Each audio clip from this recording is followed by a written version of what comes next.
सासंग जी प्यार से कहना धैर्य निरंकार जी। सासंग जी आप सभी सतगुरु माता जी की कृपा से बहुत बहुत अच्छे होंगे। जैसे कि आप सभी आनंद लेते हैं संत निरंकारी मिशन की प्रेरक महिलाएं, जिनसे निरंकारी महापुरुषों ने बहनों ने ब्रह्म ज्ञान से जुड़कर अपने घर परिवार का वातावरण गुरुमत के सिद्धांतों को अपनाते हुए इतना सुंदर बनाया है। इनका प्रभाव उस परिवार में परवरिश पाने वाले बच्चे, अन्य संपर्क में आने वाले लोगों में सकारात्मक भाव जागृत कर सके। ऐसे ही बचपन से जैसे मन की साफ स्लेट होती है, मानवीय गुणों के संस्कार लिखकर एक नारी समाज को अच्छा इंसान दे सकती है। यही कार्य निरंकारी नारियां मिशन के प्रारंभिक काल से करती आ रही हैं, जिनमें से दासी ने आपको अनेकों बहनों के जीवन के बारे में सुनाया। आज हम चर्चा करते हैं श्रीमती चरणजीत कौर जी, जिनका जन्म 5 अक्टूबर 1942 ईस्वी में हुआ।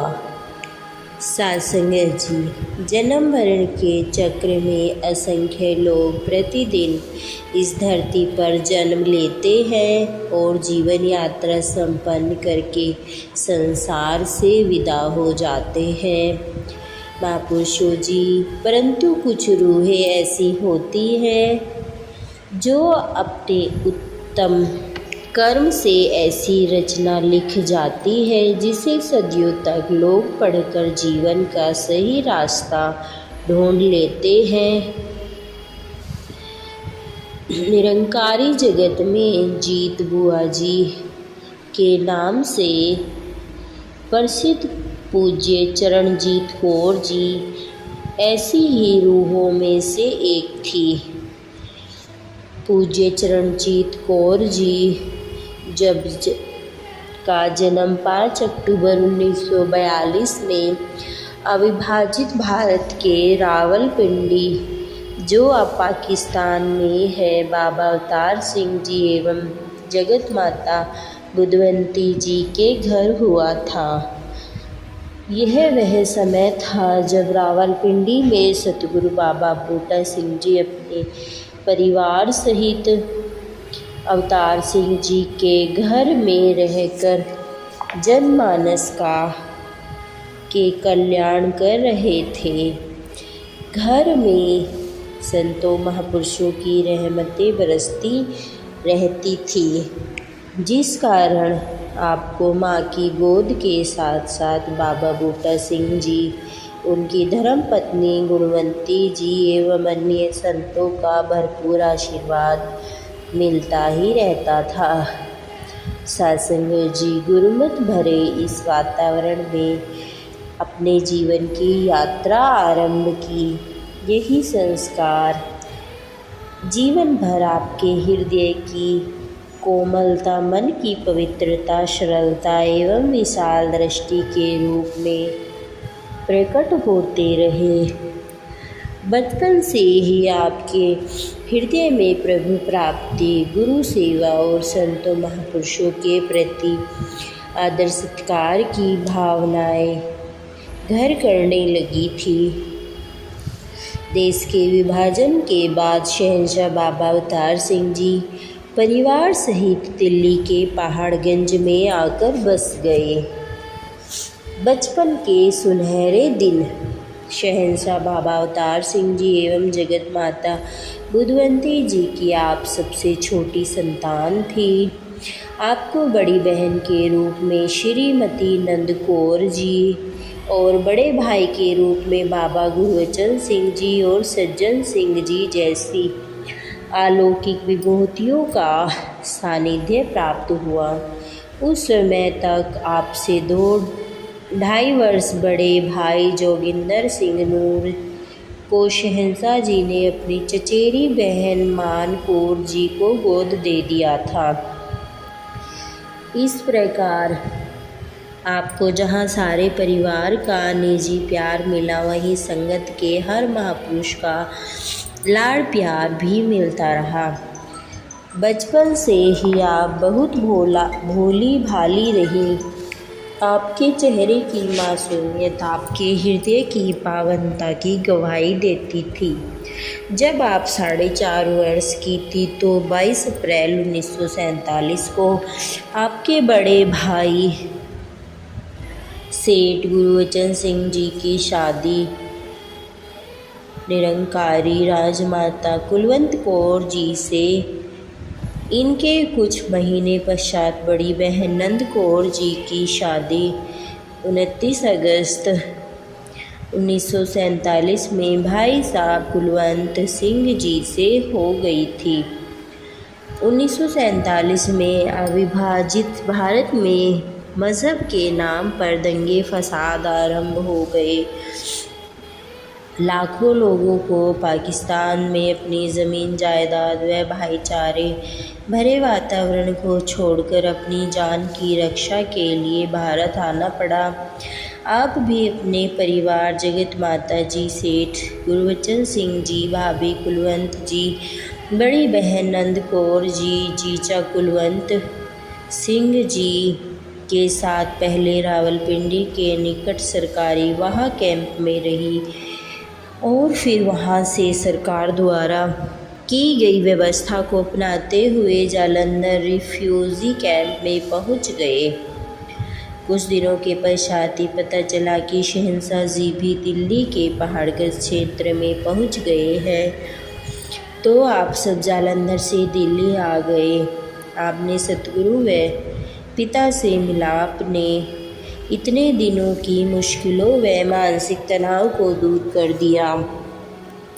फिर तो पूरा परिवार पहाड़गंज की गली नंबर 2 में एक छोटे से मकान में रहने लगे। आपकी प्रारंभिक शिक्षा पहाड़गंज से ही आरंभ हो गई थी।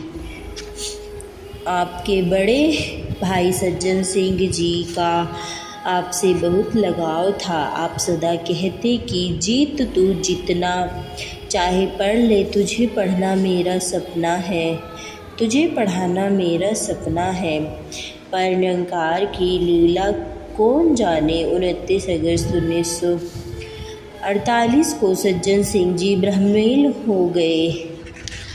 दूसरी ओर घर परिवार को चलाने व संतों की सही ढंग से सेवा कर पाने के ध्यान से सेठ बाबा गुरबचन सिंह जी ने मेहनत, ईमानदारी व सच्चाई का रास्ता चुना।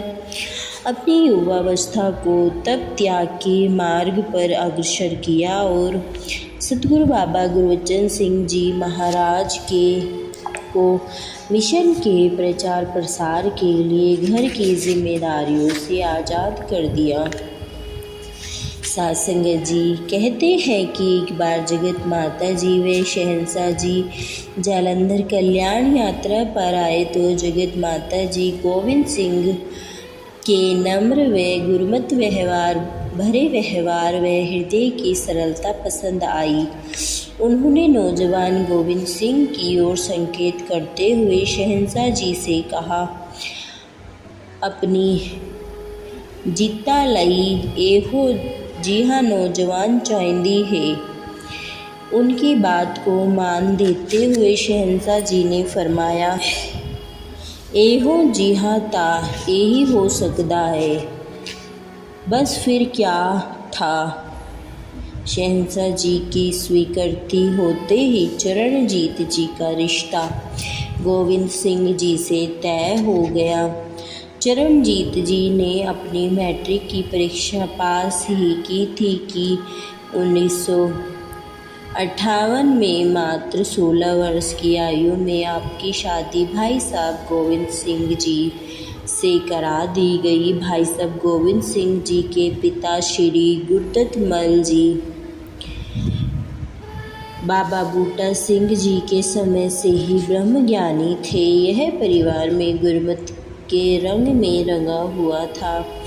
सेठ गुरबचन सिंह जी की जब शादी हुई तो उसमें सेठ साहब का सेहरा भाई साहब गुरदत्त महल जी को ही पढ़ा था। गोविंद सिंह जी के 2 भाई व 1 बहन थी, जिनकी दादी जी जिन्हें सभी प्रेम से बेजी कहते थे, वह तो जीत जी को अपनी बेटी ही मानती थी। इस परिवार से आपको पूरा आदर सत्कार मिला। शादी के समय गोविंद सिंह जी जालंधर में रहते थे। यहीं पर कुलवंत जी सिंह जी, हुकुम प्रकाश जी एवं सेठ गुरबचन सिंह जी स्पेयर पार्ट्स की दुकान चलाते थे। इस दुकान पर गोविंद सिंह जी भी कार्य करते थे। उस समय गोविंद सिंह जी की आर्थिक स्थिति बहुत अच्छी नहीं थी, लेकिन गुरमत के भरपूर खजाने के मालिक थे। इस रिश्ते को जोड़ने के उपरांत सेठ गुरबचन सिंह जी इस दुकान में श्री गोविंद सिंह जी को हिस्सेदार बनाकर खुद परिवार सहित दिल्ली आ गए। गोविंद सिंह जी की सेवा व गुरमत रंग लाई और उन्होंने अंतिम श्वास तक सेवा निभाई। अपने जीवन साथी भाई साहब गोविंद सिंह जी को